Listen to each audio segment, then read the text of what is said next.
ಸ್ನೇಹಿತರೆ, ಭಾರತದ ಶ್ರೇಷ್ಠ ಸಂತರಲ್ಲಿ ಶ್ರೀ ಸಾಯಿಬಾಬಾರವರು ಅಗ್ರಮಾನ್ಯರು. ಬಾಬಾರವರು ಭಕ್ತರನ್ನು ತಮ್ಮ ಸಮಾಧಿಯಿಂದಲೇ ಅನುಗ್ರಹಿಸಿ ಚಿರಂಜೀವರಾಗಿದ್ದಾರೆ. ಗುರುವಾರದಂದು ಬಾಬಾರವರ ಸನ್ನಿಧಿಯಲ್ಲಿ ಜನಜಂಗುಳಿಯಿಂದ ತುಂಬಿರುತ್ತದೆ. ನಂಬಿದ ಭಕ್ತರನ್ನು ಗುರು ಬಾಬಾರವರು ಕೈಬಿಡದೆ ಕಾಪಾಡಿ ಸಂತೈಸಿದ್ದಾರೆ. ಬಾಬಾರವರನ್ನು 9 ಗುರುವಾರಗಳಂದು ಪೂಜಿಸಿ ಅದ್ಭುತ ಫಲ ಪಡೆದ ಅನೇಕ ಮಂದಿ ಭಕ್ತರು ವಿವಿಧ ರೀತಿಯಲ್ಲಿ ತಮ್ಮ ತಮ್ಮ ಅನಿಸಿಕೆ ಅಭಿಪ್ರಾಯಗಳನ್ನು ತಿಳಿಸಿದ್ದಾರೆ.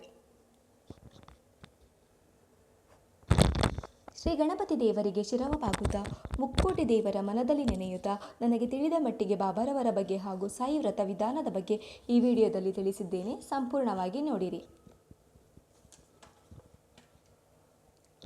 ಬಾಬಾ ಅವರ ಪೂಜೆ ನಮ್ಮೆಲ್ಲ ಪೂಜೆ ವ್ರತಕ್ಕಿಂತ ಸರಳವಾದದ್ದು. ಹೀಗೆ ಮಾಡಬೇಕು ಹಾಗೆ ಮಾಡಬೇಕು ಅಂತ ನಿಯಮ ಏನೂ ಇಲ್ಲ.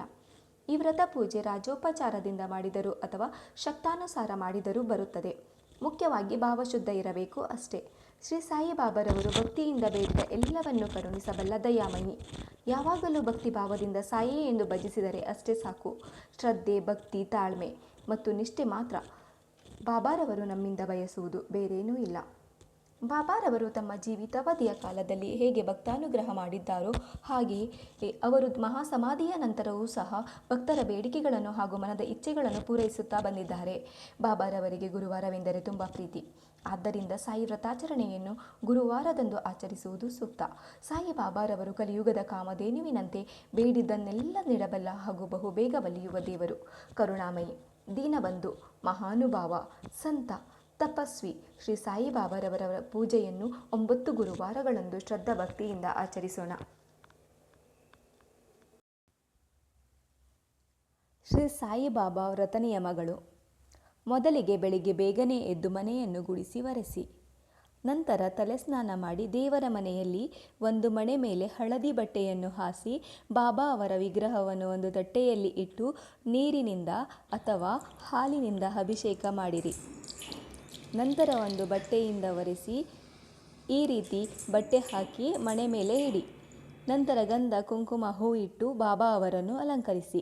ನಂತರ ಭಕ್ತಿಯಿಂದ ಕೈ ಜೋಡಿಸಿ ಸಾಯಿಬಾಬಾ ಅವರ ಭಾವಚಿತ್ರಕ್ಕೆ ನಮಸ್ಕಾರ ಮಾಡಿ ಗಣಪತಿಯನ್ನು ಮನದಲ್ಲಿ ಸ್ಮರಿಸಿಕೊಳ್ಳಿ. ನಂತರ ಜೋಡಿ ದೀಪಕ್ಕೆ 2 ಅಥವಾ 5 ಬತ್ತಿಗಳನ್ನು ಎಣ್ಣೆ ಅಥವಾ ತುಪ್ಪದಲ್ಲಿ ನೆನೆಸಿ ಹಚ್ಚಬೇಕು.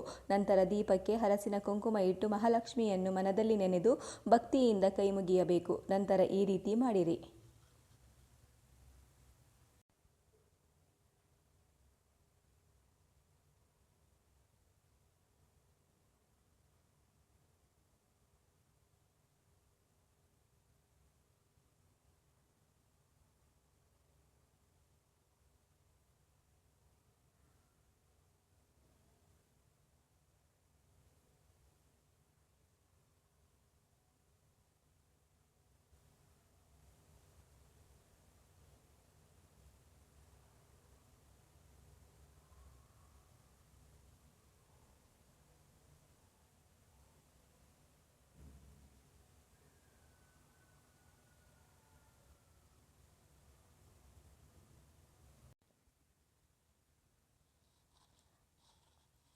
ಇಷ್ಟಾದ ನಂತರ ಶ್ರೀ ಸಾಯಿಬಾಬಾ ಅವರ ಅಷ್ಟೋತ್ತರ ನಾಮವನ್ನು ಹೇಳಿ ಮತ್ತೊಮ್ಮೆ ಮಂಗಳಾರತಿಯನ್ನು ಮಾಡಿರಿ.